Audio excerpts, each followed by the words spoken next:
Jaya Radha Madhava Punya Bihari.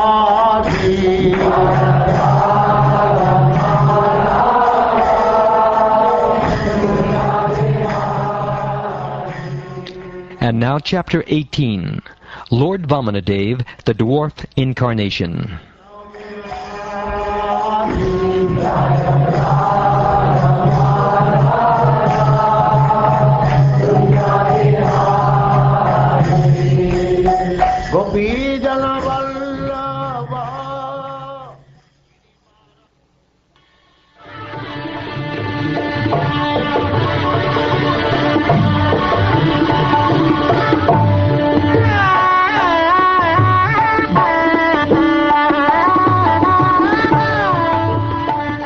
Shukdev Goswami said, after Lord Brahma had thus spoken, glorifying the Supreme Lord's activities and prowess, the Supreme Personality of Godhead, who is never subject to death like an ordinary living being, appeared from the womb of Aditi. His 4 hands were decorated with a conch shell, club, lotus, and disc. He was dressed in yellow garments, and his eyes appeared like the petals of a blooming lotus. The body of the Supreme Personality of Godhead, blackish in complexion, was free from all inebrieties. His lotus face, decorated with earrings resembling sharks, appeared very beautiful, and on his bosom was the mark of Srivatsa. He wore bangles on his wrists, armlets on his arms, a helmet on his head, a belt on his waist, a sacred thread across his chest, and ankle bells decorating his lotus feet. An uncommonly beautiful garland of flowers decorated his bosom, and because the flowers were extremely fragrant, a large group of bees, making their natural humming sounds, invaded them for honey. When the Lord appeared, wearing the Kaustubha gem on his neck, his effulgence vanquished the darkness in the home of the Prajapati Kashyapa. At that time, there was happiness in all directions, in the reservoirs of water like the rivers and oceans, and in the core of everyone's heart. The various seasons displayed their respective qualities, and all living entities in the upper planetary system, in outer space, and on the surface of the earth were jubilant. The demigods, the cows, the Brahmins, and the hills and mountains were all filled with joy. On the day of Shravana Dvadashi, the 12th day of the bright fortnight in the month of Bhadra, or August-September, when the moon came into the lunar mansion Shravana, at the auspicious moment of Abhijit, the Lord appeared in this universe. Considering the Lord's appearance very auspicious, all the stars and planets, from the sun to Saturn, were munificently charitable. O King, when the Lord appeared on Dvadashi, the 12th day of the moon, the sun was at the meridian, as every learned scholar knows. This Dvadashi is called Vijaya. Conch shells, kettle drums, panavas, and anakas vibrated in concert. The sound of these and various other instruments was tumultuous.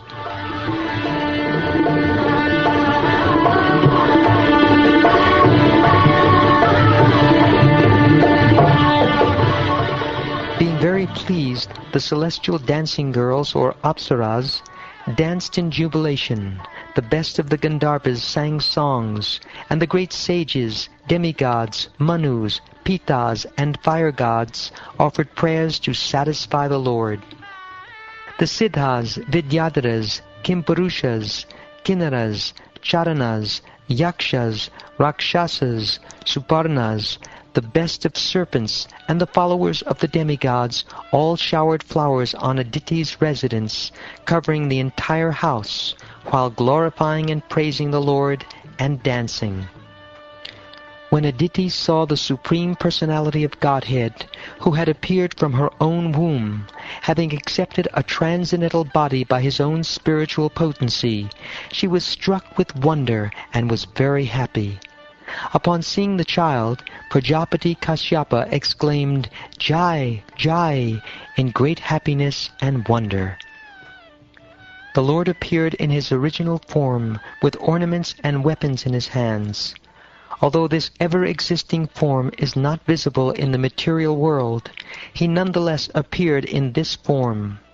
Then, in the presence of his father and mother, he assumed the form of Vamana, a Brahmin dwarf, a brahmachari, just like a theatrical actor. When the great sages saw the Lord as the brahmachari dwarf, Vamana, they were certainly very pleased. Thus they placed before them Kashyapa Muni, the Prajapati, and performed all the ritualistic ceremonies, such as the birthday ceremony. At the sacred thread ceremony of Vamanadeva, the sun god personally uttered the Gayatri mantra. Brihaspati offered the sacred thread, and Kashyapa Muni offered a straw belt.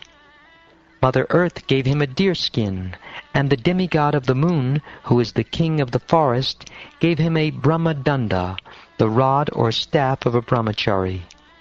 His mother, Aditi, gave him cloth for underwear, and the deity presiding over the heavenly kingdom offered him an umbrella. O king, Lord Brahma offered a water pot to the inexhaustible Supreme Personality of Godhead. The 7 sages offered him kusha grass, and Mother Saraswati gave him a string of Rudraksha beads. When Vamanadeva had thus been given the sacred thread, Kuvera, king of the Yakshas, gave him a pot for begging alms, and Mother Bhagavati, the wife of Lord Shiva and most chaste mother of the entire universe, gave him his first alms.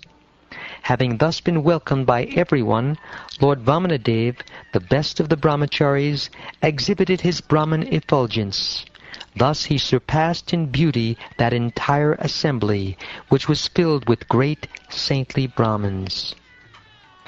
After Lord Sri Vamanadeva set a sacrificial fire, he offered worship and performed a fire sacrifice on the sacrificial field. When the Lord heard that Bali Maharaj was performing Ashvamedha or horse sacrifices under the patronage of Brahmins belonging to the Bhrigu dynasty, the Supreme Lord, who is full in every respect, proceeded there to show his mercy to Bali Maharaj. By his weight he pushed down the earth with every step.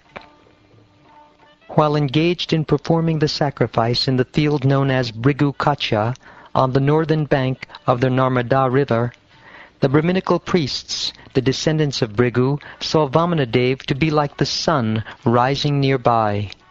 O king, because of Vamanadeva's bright effulgence, the priests, along with Bali Maharaj and all the members of the assembly, were robbed of their splendor.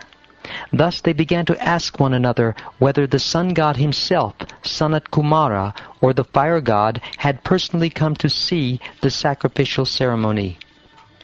While the priests of the Bhrigu dynasty and their disciples talked and argued in various ways, the Supreme Personality of Godhead, Vamanadeva, holding in his hands the rod, the umbrella, and a water pot full of water, entered the arena of the Ashvamedha sacrifice. Appearing as a Brahmin boy, wearing a belt of straw, a sacred thread, an upper garment of deerskin, and matted locks of hair, Lord Vamanadeva entered the arena of sacrifice. His brilliant effulgence diminished the brilliance of all the priests and their disciples, who thus stood from their seats and welcomed the Lord properly by offering obeisances. Bali Maharaj, jubilant at seeing Lord Vamanadeva, whose beautiful limbs contributed equally to the beauty of his entire body, offered him a seat with great satisfaction. Thus offering a proper reception to the Supreme Personality of Godhead, who is always beautiful to the liberated souls, Bali Maharaj worshipped him by washing his lotus feet. Lord Shiva, the best of demigods, who carries on his forehead the emblem of the moon, receives on his head with great devotion the Ganges water emanating from the toe of Lord Vishnu. Being aware of religious principles, Bali Maharaj knew this. Consequently, following in the footsteps of Lord Shiva, He also placed on his head the water that had washed the Lord's lotus feet. Bali Maharaj then said to Lord Vamanadeva, "O Brahman, I offer you my hearty welcome and my respectful obeisances. Please let us know what we may do for you. We think of you as the personified austerity of the great Brahmin sages. O my Lord, because you have kindly arrived at our home, all my forefathers are satisfied. Our family and entire dynasty have been sanctified, and the sacrifice we are performing is now complete because of your presence. O son of a Brahmin, today the fire of sacrifice is ablaze according to the injunction of the Shastra, and I have been freed from all the sinful reactions of my life by the water that has washed your lotus feet. O my Lord, by the touch of your small lotus feet, the entire surface of the world has been sanctified. O son of a Brahmin, it appears that you have come here to ask me for something. Therefore, whatever you want, you may take from me. O best of those who are worshipable, you may take from me a cow, gold, a furnished house, palatable food and drink, the daughter of a Brahmin for your wife, prosperous villages, horses, elephants, chariots, or whatever you desire."